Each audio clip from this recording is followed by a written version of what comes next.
It was good for me personally. Gave me some time to just kind of relax my mind, body, kind of reflect on the season as well. But I think it was just good just to kind of get your mind off everything for a little while. So it was much needed.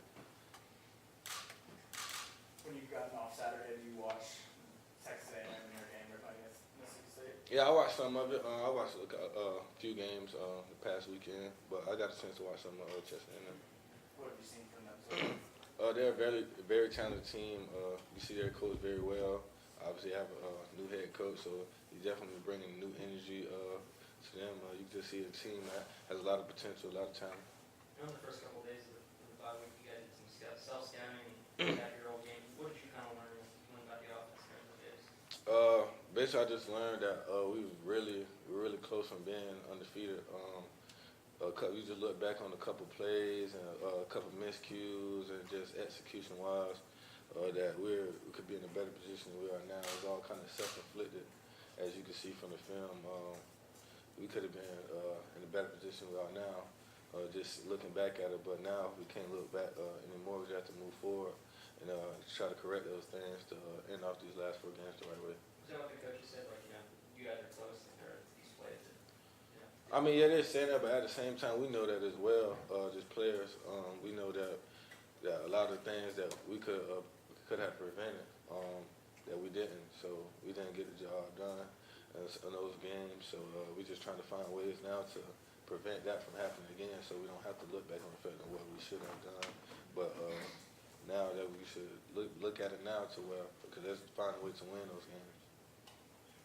After how you guys finished last season with that November stretch, is that something that you can kind of look back on and just build off that experience? Yeah, just going through that experience and having success in that time, beating great quality teams, and having that stretch and having that momentum. So a lot of the guys on this team now have been in that situation before, and they know what it feels like. You know how it feels to get it done, what it takes. So that's good that we have guys with that experience on this team now to help even the younger guys that haven't been in that stretch and know how intensified it is these last four games and how big a deal it is. So the fact that we have guys with that experience to help out, it should be a positive going forward. How do you help those freshmen that haven't been through this before?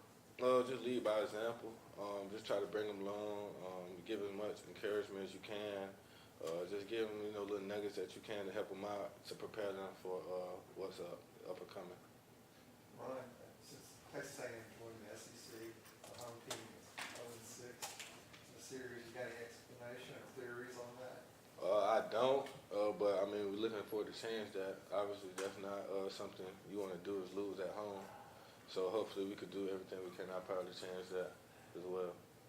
What has made Seth such a big play guy so early in his career? I think he's just a confident kid.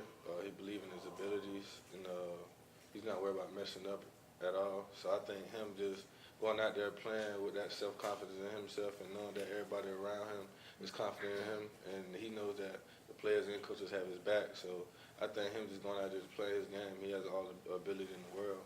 But for him to just go out there and not worry about this or what somebody else, to just go out there and play ball, and if it need to be corrected, we'll correct it. But just keep going and play your game. Were you guys confident in him early on? Like, what did he show you for you guys to get so confident in him? Just him making plays early in fall camp. We knew he was a big body guy, but him just making plays consistently and doing it, putting days back together. So I think that gave the coaches confidence.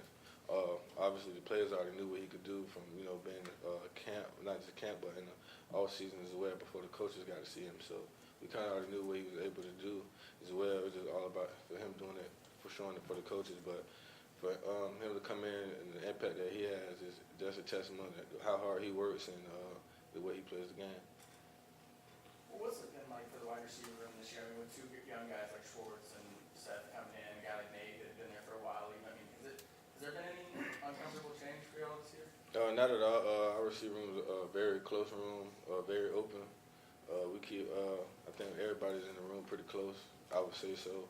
So I no uncomfortable feeling in the room at all. I mean, if something needs to be addressed, it gets addressed, and you know what I'm saying. So I think we have a very open floor in our room. So if feel like it's an elephant in the room. It will be addressed, but I feel like this receiver group is close, just like last year as well. So I feel like everybody kind of understands everything what's going on around them. How different is this offense when Boogie's healthy and able to do what he does out there? Definitely, just him, the run game, obviously open up other things as well. Bowie has a knack for just making big runs, making people miss and stuff like that. And so when he's healthy, obviously it's something that the defense have to account for, and is also going to help us in the pass game as well. Everybody good?